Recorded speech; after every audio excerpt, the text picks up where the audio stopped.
Welcome to the Purple Bear podcast. I'm here today with Collin Rousseau. He is the creator of Nihilist Media, and he's also director and producer of many fine arts. I don't know about fine, but they are arts. So let's give our audience a little outline of who you are, what you do, and like deeper, finer details, I guess. Finer details. Yeah, All right. Let's start with how old are you? Oh, God. I don't know. Well, my birth certificate says that I am 33 years old. Damn. I'm just kidding. Yeah. I feel like after 2020, we can all just sort of pretend that, we just sort of stopped there. You know what I mean? But yeah, I'm 33 years old. I'm from Massachusetts, born and raised in Massachusetts, still live in Massachusetts. And yeah. And you were more of a director or producer, or do you kind of do them both equally? I think I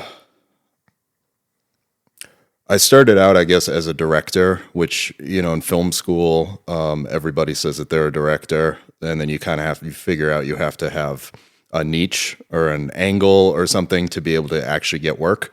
Because the path to getting work as a director there really is no path. You just have to get lucky. So back when I went to Fitchburg, we were doing our senior thesis project. We have the first meeting, and the professor is like, we go around the room. All right, who here wants to be the editor? 3 people raise their hand. Who here wants to be the cinematographer? 2 people raise their hand. Who wants to be the director? Everybody raises their hand.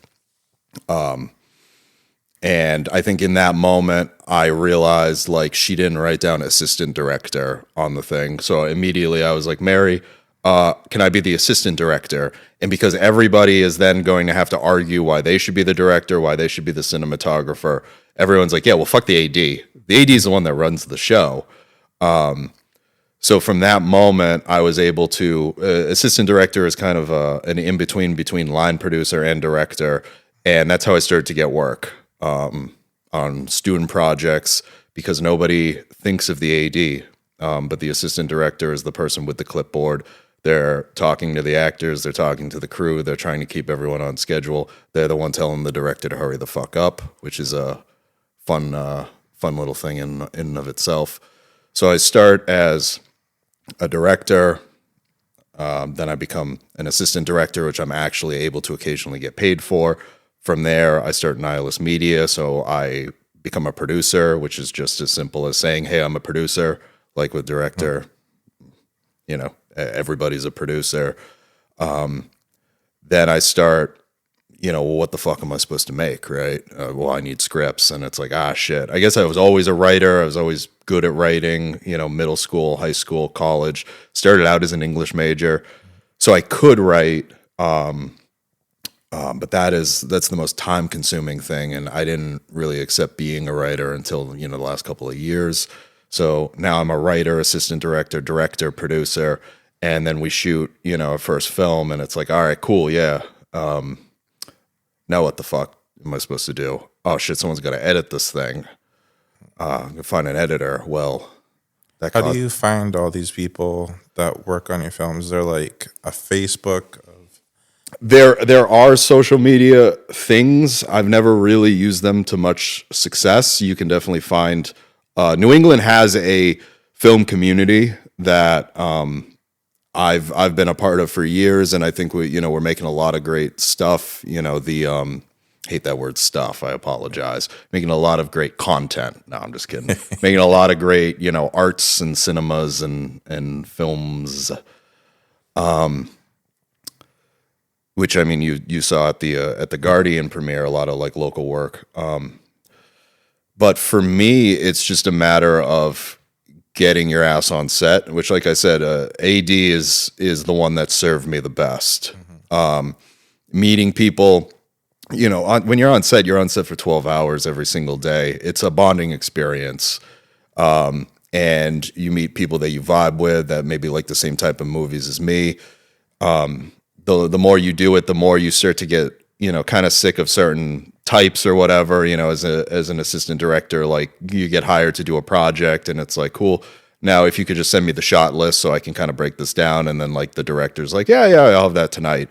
And then it's 3 weeks later and you realize there never was a shot list. Get on set with certain people where they're like, oh, why do I always end up with these people that don't have shot lists or anything? And it's like, well, Nihilist Media, there's always a shot list. I use the same people on every single one of my projects for the most part, or at least that's always the attempt, because we're you have chemistry, right? yeah, and I think that's a big issue with doing the freelance thing is it can be such like a grab bag of different personalities and different people, which is a great experience, but you work better if you all know how each other works,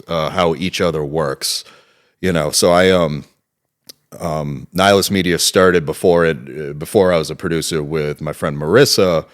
Well, you remember Marissa? Yeah. We went to school with. She's a makeup artist. If she can find like 2 or 3 YouTube tutorials, she can do literally anything. She could probably, run for office or something. She was the first person I hired who was my friend first, because we went to college together. Starts working on the college projects. I'm coming on things as AD, director, producer, once or twice an actor. That was regrettable. And every single time, in a student film, hey, who's the makeup artist? Well, I can't afford that shit. And it's like, hey, Marissa, do you want to come hang out and do this makeup? Yep. And then the makeup always ends up being the best part of the project. So it starts with her. And then it's just being on different projects, Henry Vumbaka, my gaffer, I met him. To explain some of these terms, because all right, gaffer does lights good. Okay, lights equals cinema. Henry I met him. I think he was still an Emerson student, and it was 2019, 2020. It was before the pandemic. We were working on a YouTube TV show, a sitcom called Shiv and the Lost Boys. He was a grip, and his personality just complements mine so great because he's just so quiet and soft-spoken, but you can always see in the eyes when someone's causing some problems or something, or where he's like, why wasn't there a shot list? But he's just, everything just sort of rolls off of him. And I remember being like, I'm like, man, we should do something sometime. And I think it's a year later. I have the script of Third Eye. The pandemic is going on. We're trying to film this 6 months into the pandemic. He agrees to do it. He ends up dropping because I was, he got offered real money, essentially. I was offering him like not enough to have a day rate. And he's like, I'm so sorry, man. He's like, but I have this friend, Benson. Benson, just as good as me, man. So like Benson will take it. And I'm like, cool, send Benson. He shows up and he's absolutely amazing. So then I have both of these guys who can fill in. From there, we get contracted to do a couple feature films, which I was a producer on. And I'm like, I gave Nathan, the executive producer, a list of like 10 or 11 people. Both Benson and Henry were on it. And I was like, please hire these people. They're great. So then we end up doing a feature film together. And that's, I don't know, 20-something days, 30 days of shooting. From there, I meet, their friend who they went to school with, Dan Lewis, the cinematographer of Borrowed Time. Yep. Cinematographer is the cameraman, or in charge of the entire camera department, including lighting, the entire cinematography of the film. Yep. But yeah, I mean, essentially his job is keep the thing in focus.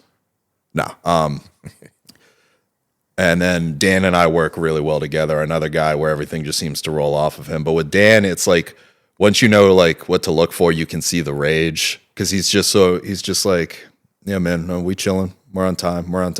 But you can look in his eyes and be like, we're not on time. This motherfucker's mad. But he always handled it very professionally. And from there, I meet Allison. Allison was the director of one of those feature films. Same personality as all of ours, just more extroverted, I guess. And I mean, yeah, man. I mean, to make it simple is you just meet people that you vibe with that are kind of looking for the same things, looking more about making the damn thing. And ideally getting paid, getting paid enough to, pay their bills and getting fed on time and being supplied with an appropriate amount of caffeine. And yeah. That's very insightful. Let's go back to Marissa because I have a quick question about that. All right. Do you ever think that her makeup work outshined what you were trying to do in the bigger picture of things? Like where people focused in on the makeup effects as opposed to the idea of the film? As like an independent director or filmmaker, I guess you make the best with what you have. Mm-hmm. One of my favorite movies of all time is Ed Wood. I don't know if you've ever seen this. It's a Tim Burton movie during the prime of Tim Burton. Johnny Depp plays Ed Wood, the quote unquote worst filmmaker of all time. Yeah. But he gets access to like B-roll of like a squid in the ocean, and he's like, I'm going to make this the climax of my big monster movie with using B-roll. And he did, for better or worse. If you have a cool location and you're like, you write a movie around that location. If you have access to a 1940s car, you find a way to get that fucking car in a movie. Whatever you can do. So with me always having Marissa being able to do anything that I want, and both me and her having a great love of like B horror movies and old monster movies and horror movies from the 60s and 70s and 80s. I come up with weird effects, and it's like, Marissa, how do we do this? The one that I guess the obvious one is the hole in the back of the head for third eye. She did that. So no, I mean, yeah, you can. I guess this comes back to freelance being a grab bag of people. Is that like oftentimes you can end up with somebody like a cinematographer who's there for doing stuff for their reel. So if they have any input in the shot list, they want to do a lot of things like wider and giving that more Breaking Bad Western look and everything, because that looks fucking great on a reel. But oftentimes this wide, expansive vista isn't appropriate if it's a small, intimate story, as an example. And that can be kind of frustrating. And that's why you want a people that all serve the same vision. Marissa's not like that, though. Marissa does.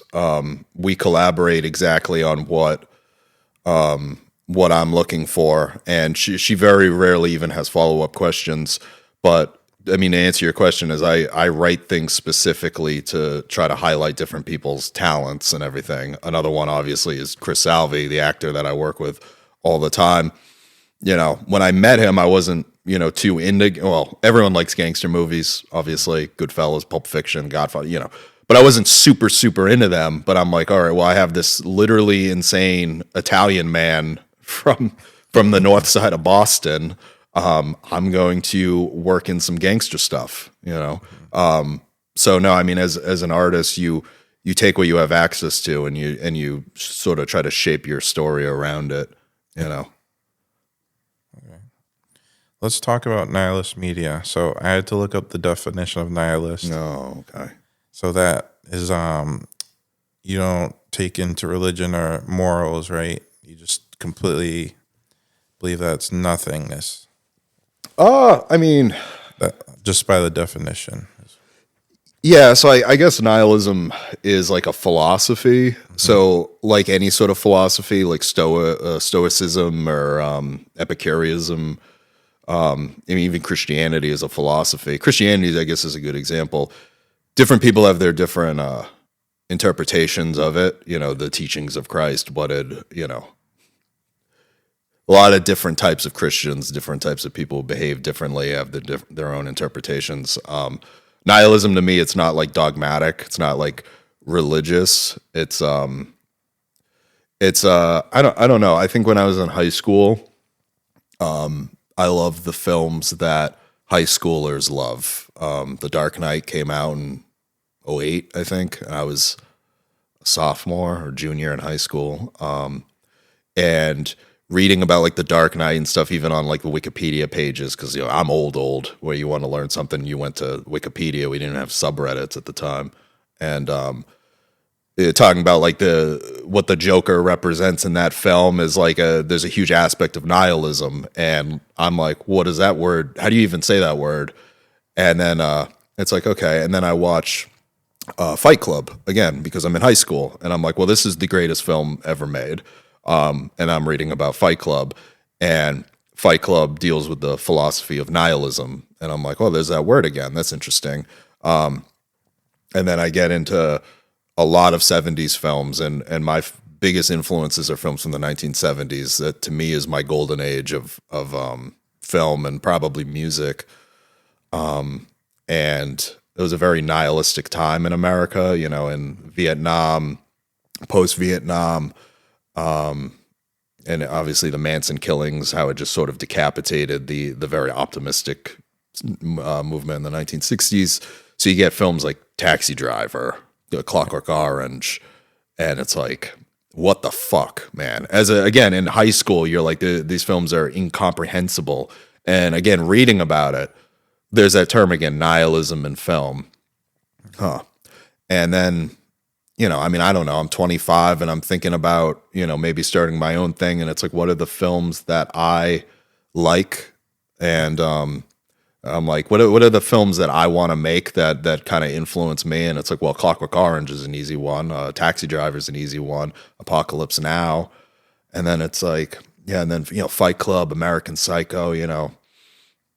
And it's like, what do they all have in common? And even like The Big Lebowski. The Big Lebowski, I think, is the first time I heard the term nihilism pronounced, and that's played for laughs, as I think it should be. You know, it's not that serious. But you've seen The Big Lebowski, right? Of course. Yeah. So towards the beginning, when the dude first goes to the mansion, and I think he's talking to Tara Reid, and he points at this dude. He's like, who the hell is that? And it's just a dude floating in a pool with like a Jack Daniels bottle floating next to him. And he's like, what the hell's wrong with him?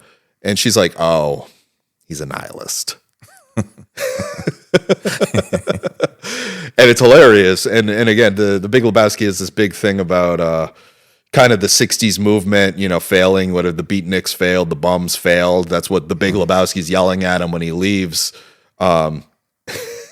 He kind of gave way to nihilism.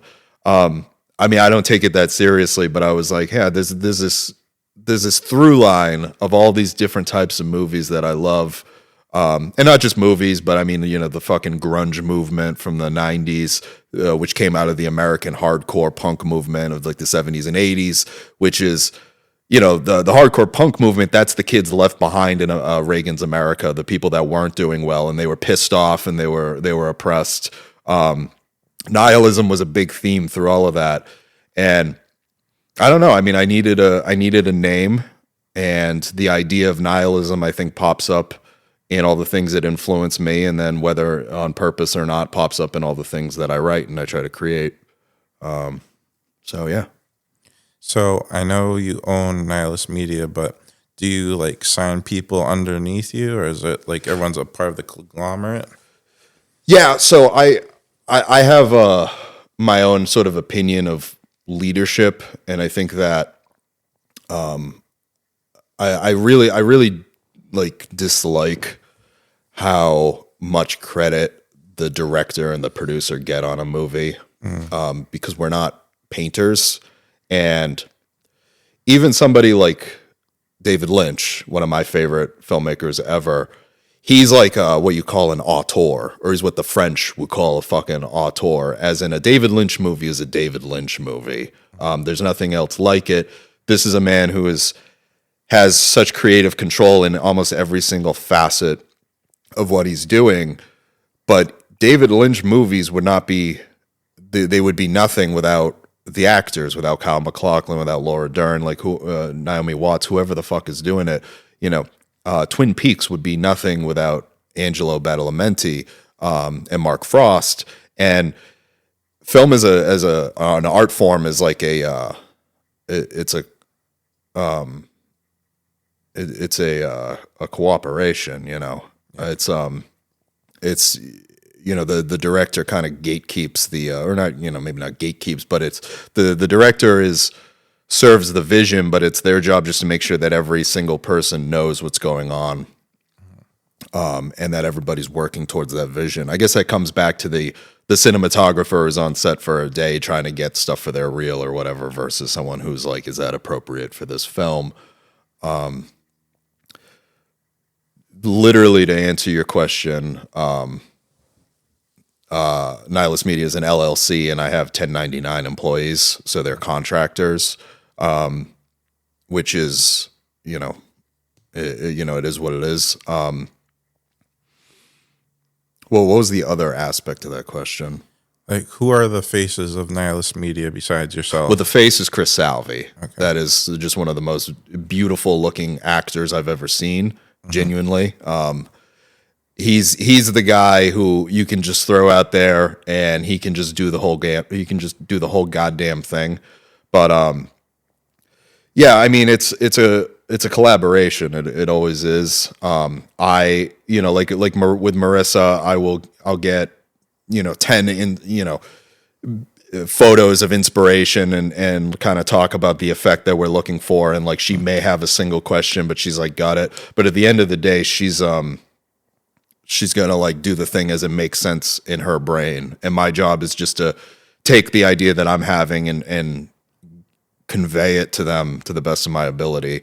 A great working relationship I have is with Matt Sylvester, the guy who he does all the titles, he does the effects, the VFX on my projects, he does the posters, any sort of graphic design.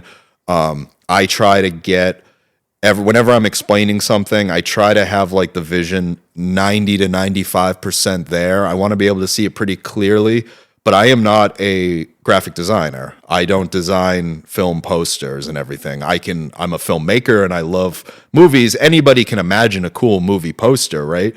So I try to give him the tools, and with him, I'll usually outline different points, like almost like a choose your own adventure, where I'm like, right here, I'm thinking of maybe an ultra realist eye for like the poster for Third Eye, maybe ultra realist and you see the stars in it, or maybe a more tribal tattoo sort of thing where it's like more like a hand-drawn sort of thing, like a hieroglyphic. I can see both being cool. What do you think? And he's like, sounds good, man. And then a week later, he sends me over the poster, and he makes that decision and he fucking goes with it. And you always want to like leave those, I mean, a bad director, I think, is somebody who says it has to be 100% like this, and they want to call a million takes because it's not exactly what they see in their brain every single fucking take. Another bad director, the more common one, are people that just like saying action and cut, which is fine. And it's like, well, I don't know. What do you think? To literally everything. And it's like, well, do you have you actually thought this thing through?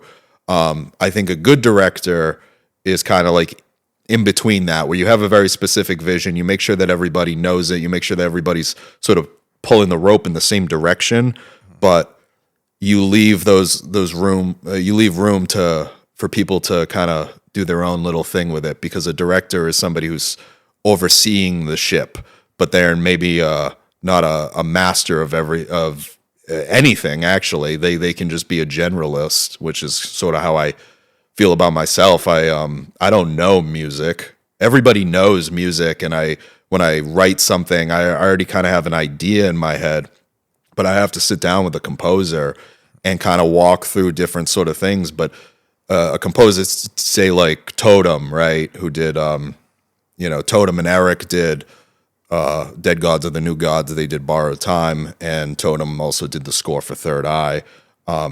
This is a professional musician. I like music, so you see the difference. So with that, it's like at this specific moment, we're going to have something that's going to accentuate this moment, or we're going to cut the music here and it's going to be really startling. But outside of things like that, I'm going to leave it to him, and then he's going to come up with a thing, present it to me, and then I may be like, hey, could we change this, or could we change this, or whatever. Same thing with the cinematographer, same thing with the gaffer. Again, the gaffer does the lighting. And then, most of all, same thing with the actors. I think there are certain moments in a film where it has to be exactly the way I see it in my brain, because otherwise, what's the point? And I would say that those things, if the vision is really strong, it has to be exactly this way. That happens maybe 20% of a movie, really. And I think that's a lot. Other than that, it's more of a, it's a back and forth, it's a discussion. So the other thing I want to talk about is your work on YouTube right now with Nihilist Media. Mm-hmm. It's a lot of dark, gory, unsettling themes. I wouldn't say it's gory, but I appreciate that you thought it was gory. We'll talk about that in a second. But do you see yourself just sticking in this lane of unsettling, if that's a word okay with you? Or do you unsettling, I would say, is the preference. It's the preferable term. But yeah. Do you want to do other genres with your work? Yeah, I do not. Like Third Eye, for example, that comes out, and a lot of people. That's a movie that's made for like maybe 5% of an audience, but the people that fuck with it really fuck with it. And then after that, I get a bunch of different offers to like work on a script or do a certain thing of a similar vein, and I was like, well, I kind of just did that, so. I always think of like the best movies as being like uncompromising in whatever the point is, because again, thinking back to high school, fucking, you've seen the movie Seven. I actually haven't. Okay. So there was David Fincher right before he did Fight Club. I don't know how it would hold up now because it stars Kevin Spacey. Ooh. Yes. So I've not revisited it, but the point is that Seven, the ending of that, I was, I don't know, 18, 19. I was fucked up for like a week straight because it was so uncompromising. You've seen Clockwork Orange? Yes. Thanks to you, actually.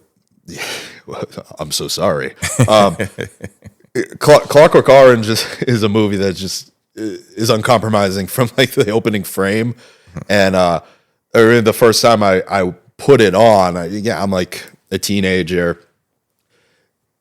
Pretty quickly, I was like, oh, this is that movie. Because I didn't know what it was. I knew it was one of the best movies ever. I had seen The Shining, which is why I wanted to watch it.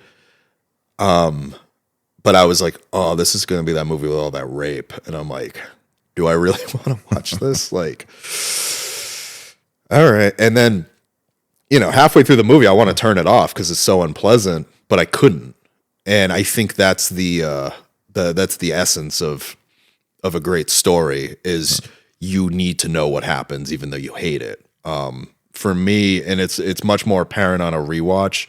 Breaking Bad, I think, is the best example of that. Because that is 5 seasons, and if you know the story and you know where it's going, I rewatched it a year or two ago, and like. Season 2, episode 1. So early in the series, like they introduced Jane, Jesse's girlfriend, and like at that moment, I'm like, what am I doing with my life? Why do I want to be hurt again? Because like from there, that's where they're gonna destroy you. But then in season 3, it's just gonna get worse, and then season 4, it's gonna get worse, and then season 5 is the most unpleasant fucking thing ever. And I think anybody who's watched Breaking Bad knows that you cannot stop watching Breaking Bad once you start. That to me, I guess, is my dream, is to make something that is just unpleasant, but people can't stop watching it. But as far as genres go, I think I'll always love horror. Horror is my first love. I love body horror. I love weird psychosexual horror. But I always I write a lot. I write a lot of different things, and I don't usually think in genre. Third Eye, I did, but. Yeah, to answer your question, is unsettling, I think, is a word that would stay with me, but gory or like a different, that sort of Italian giallo style you get in, the second half of Borrowed Time and in most of Third Eye and everything, that's just a flavor. Yeah. And like most great cuisine, you use a certain flavor, even if it's really good occasionally. So I just think of those things as just something I have in my wheelhouse that I can go back to, but I'm always looking to sort of branch out and do different things. Yeah, I watched Third Eye today, and that was kind of a roller coaster of emotions, honestly. Well, let's talk about it. What did you feel? And don't use words good or No. interesting. I'll just walk you through. So Okay. correct me if I'm wrong on anything. All I'm right. not afraid of that. But so the first scene, without giving away too many spoilers, is this woman doing her makeup, and you start to feel like what's going on, trying to figure out her story. Yeah, kind of. It kind of looks like she has a black eye, maybe. Yes. And it's like, okay, she's gonna leave her abusive husband. Good for you know. Good for you. Yeah. Yeah, and she's rehearsing it. Yeah. And then you see in the background, all of a sudden, a man laying down motionless with, I'm assuming, oxygen. And you realize he's either sick or there's something horribly wrong with him. And this man that she hates, who she's being in a way being abused by, is her husband who's dying. Yeah. And it's not something he can control. Ooh. Yeah. So that changed the emotion from like, oh, I feel bad for this woman, to like, Fuck oh, this bitch. yeah. Yeah. Yeah. This poor man is just dying in the background. And she's like, you caused me so much pain. Yeah. I lost because of you. Yeah. And then it goes from her in her bedroom with her husband, I'm assuming, to the bar scene, correct? Yep. Where she's out to have, I'm assuming, probably a lot of sex, reclaim. Wants to feel young again, wants Yeah. to forget about her shitty situation for a night. This is where I kind of got lost a little bit, so just fill me in where you can. But the first guy that attempts to pick her up, right? He has on red shoes that trigger something in her, correct? Revulsion. Okay. So, this one I can explain is I think this is something that women, that seems resonates with women really well, is women also like sex. I understand, a lot of people maybe don't necessarily understand that. They will also go to bars hoping to be hit on, hoping to be picked up. And a lot of times, men ruin it for themselves by being like douchebags. And what that guy is doing, what Marquise is doing, is I think it's called like peacocking. The way it's described in the story is he struts like a rooster. And as soon as she sees him and how handsome he is, how confident he is, he's tall, she's like already imagining going home with him. He has to do literally nothing. And he's like approaches her and he's like strutting over. And she's like, let's go. And then as soon as she looks down, she's like, oh, this man has she recognizes a deep-seated insecurity because he's one of those, what was it? Was it Mystery? The famous pickup artist who would wear like the fur coats with like the pimp hat and go and it's like, I'm all about overwhelming the senses of women because they're like, they're base animals and like they see it, they don't know. It's like the confidence I have because I'm wearing a fucking pea coat and everything. Women find it insatiable and everything, and they don't. They don't. And immediately she's like, oh, this dude is insecure. Okay. Get the fuck away from me. You are not going to provide what I am looking for. Get the fuck away from me. I explained this to the actor Brett, a few months before shooting it. I'm walking him through it, through the character, and then I get to the shoes, and immediately he just looks at me. He's just like, I know what you're doing, and I fucking hate it. He's like, I get it. I know people like this. I think it's brilliant. Fuck you. But yeah, I'll do it. And then he said that, and then as it turns out, he literally owned those shoes. So, he fucking figured that one out. But yeah. So then the next part, after he gets rejected, a strange, mysterious man comes out of nowhere. Yeah, the exact 180 inverse. He's short. He is objectively very ugly. But the confidence that he radiates is almost, you feel on like a base level. It's like supernatural. Like I told Chris so many times before we shot it, where I'm like, you're leaving your apartment because you have this base need of picking somebody up tonight, and if she's not into it, you're literally just going to go somewhere else and just pick up somebody else. And if that woman's not into it, you're going to go and pick up somebody else, and maybe a dude, who knows. But you're gonna find what you want, but you're gonna be upfront about it. You're gonna be respectful about it. But it's just all about vibe, you know. So yeah. So then he gets her attention, brings her home, and then chaos ensues after that, right? Mm-hmm. Yeah. They're making out, and she feels the back of his head where the hole is, right? Mm-hmm. Yeah. Where he self-lobotomized himself, I'm assuming. I think it's called trepanning. Did he do that to himself, or was it like... Yes. Okay. Yes. At least that's what he says. Yep. That's how he remembers it, you know. And he he explains why he did it and the effects of it, and then offers the same treatment to her too, right? Mm-hmm. To heighten the ecstasy of day-to-day life. Yeah. Yeah.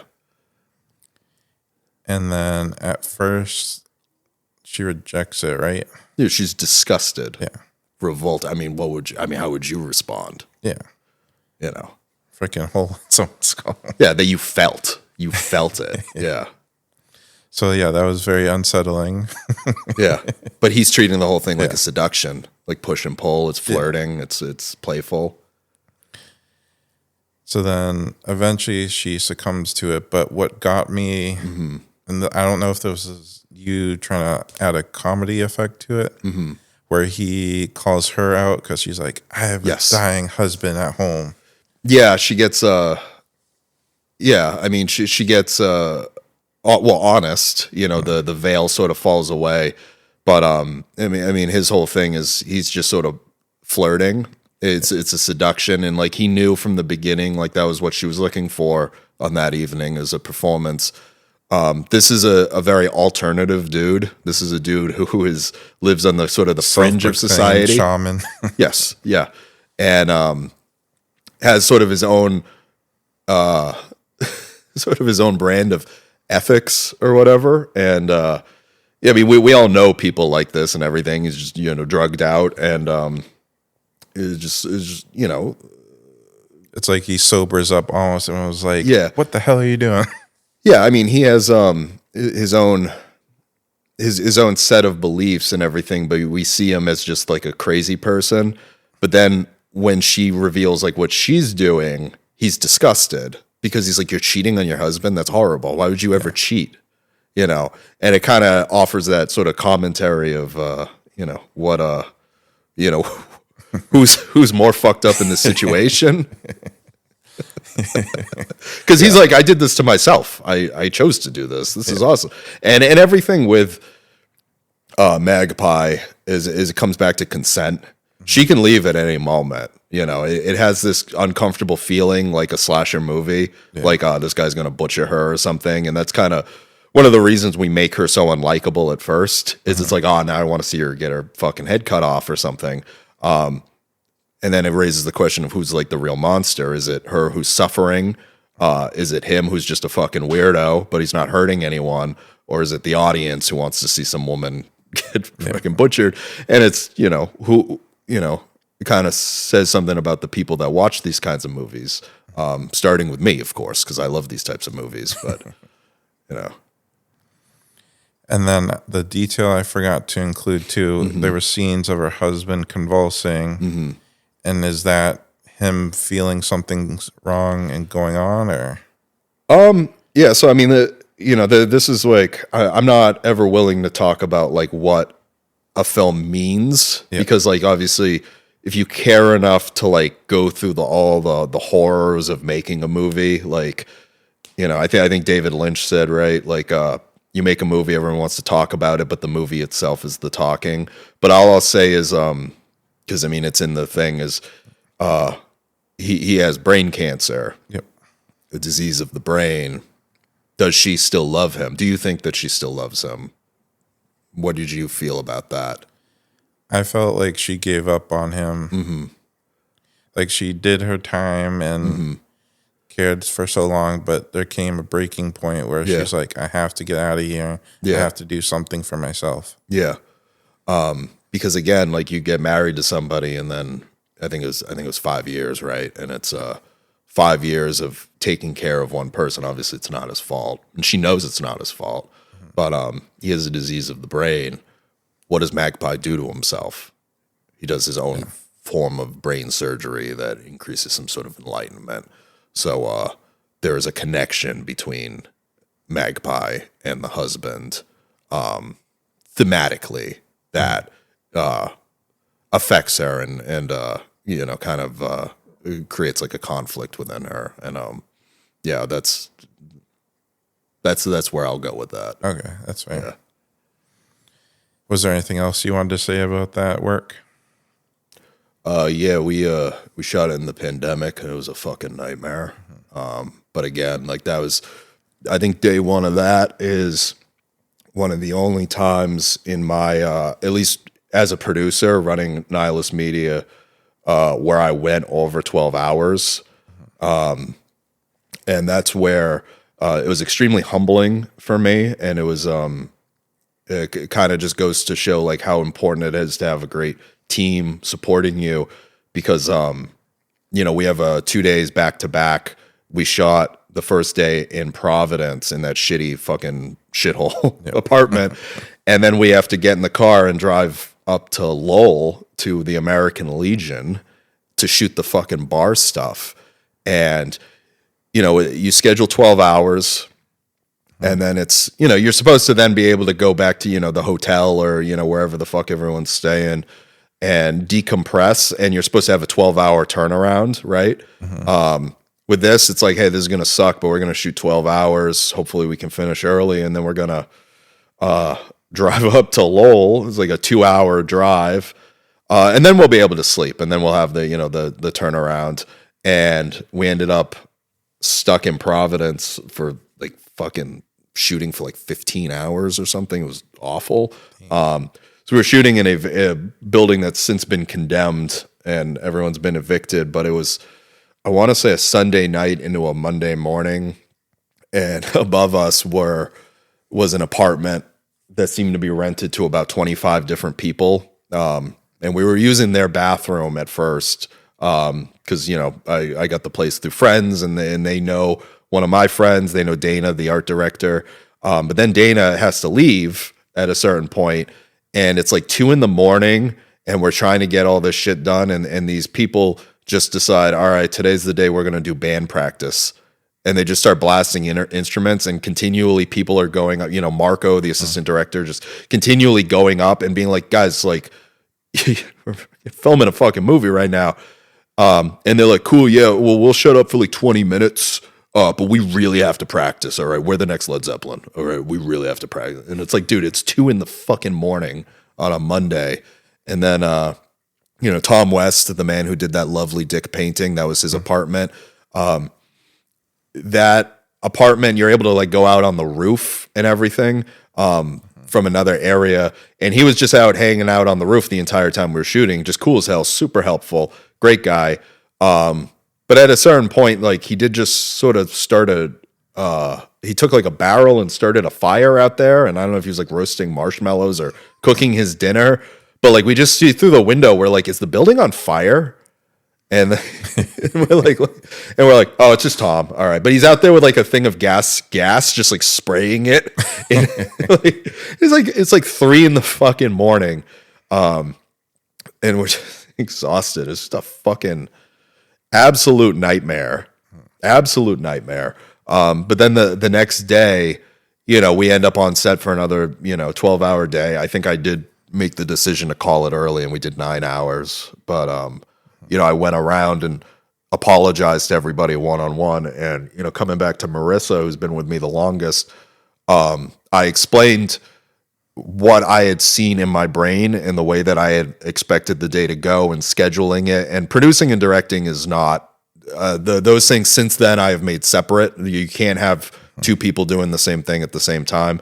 But I'm like, I thought we would get through this, like, you know, ABC things. These are the things that went wrong. but they went wrong because of me. Because like I saw these red flags. It's like a abusive relationship, right? Like you see the red flags in the beginning, but you ignore them. And I'm like, this is where things went wrong. This is on me. I apologize.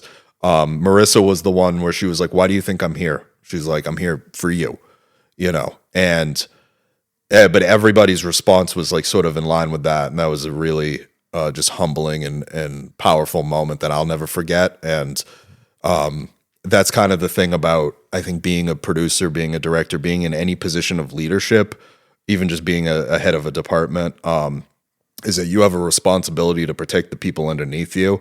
If you're the cinematographer and you end up on a freelance gig and they try not to feed your people or something, or they don't give you like an adequate break or something, I think you have a responsibility as like whoever the HOD is, the cinematographer, the assistant director, to be like, hey, this is unacceptable. This needs to change right now. And as somebody running my own company, it's like it's even more important.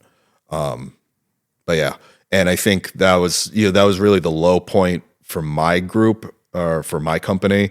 And since then, we've had so many times where most of the time it goes great, and even when things go wrong, you make little adjustments or whatever. But that's a lesson that I really took to heart. Yeah. And in a lot of ways is more important, I think, than the film. But I mean, I do think the film is pretty fucking cool. But Yeah, it came out very well. Well, thank you. I appreciate it. Knowing all the hardships that you had to go through, that makes it even better. Well, that's kind of the tragic irony, isn't it? Where I'm like, oh, I want to make films like the 1970s and everything. Take like the fucking Texas Chainsaw Massacre. That was a huge influence of the film because the film is shaped like a slasher movie. You're meant to feel like she's going to get decapitated at any moment. The Texas Chainsaw Massacre, they were filming in July in this house filled with dead animals in Texas in July, and they were doing 20-hour days because they were doing it for no money. And because they were doing it for no money, they didn't have costume changes. It's the fucking Texas Chainsaw Massacre. Poor Marilyn Burns is covered in blood, shoots for an entire day where she's screaming, and then takes off this outfit, goes home, comes back in a few hours, and puts on this grimy, crusted, blood-soaked outfit. The conditions in that movie are so atrocious, so fucking atrocious. And the movie is a genuine descent into insanity. And that's why the movie is so effective even now, is because you're genuinely watching people go insane. At the end of that movie, there's a point where they cut her finger, and she had been there and she was so exhausted, and she just wanted to go home, where they're trying to like do the effect and they can't get the blood to come out right. And she just starts screaming. She's tied up to a chair and just starts screaming like, she's like, just take a fucking knife and just cut my fucking finger. And they actually slice in her finger, and the actor is actually drinking her blood. This is again mid-70s before, and I mean, real is real. And nobody should ever have to go through any of that shit. Same thing with Malcolm McDowell with Clockwork Orange, when he's pinned, when his eyes are pinned open and he's screaming. There is a take of that where one of those pins scratches cornea, and he's screaming because his eye was like fading in and out of vision. He thought he was blind, and I guess he was screaming to cut. And I think either the producer or the AD was like looking at Kubrick, and Kubrick is like, no, this is perfect. This is exactly what I want. That's the way that things were done then. And me being a stupid kid and just going, I'm like, I want to make movies like this, but I don't ever want to put people in these positions. I feel like I got 5% of what that was like. And I'm like, I'm never going to put anybody in a situation like that. That's horrible. It's absolutely horrible, but it's kind of that tragic, or maybe not tragic, but just cruel irony of being like, well, now you know what it feels like, to be that kind of filmmaker. It's known as a fucking asshole.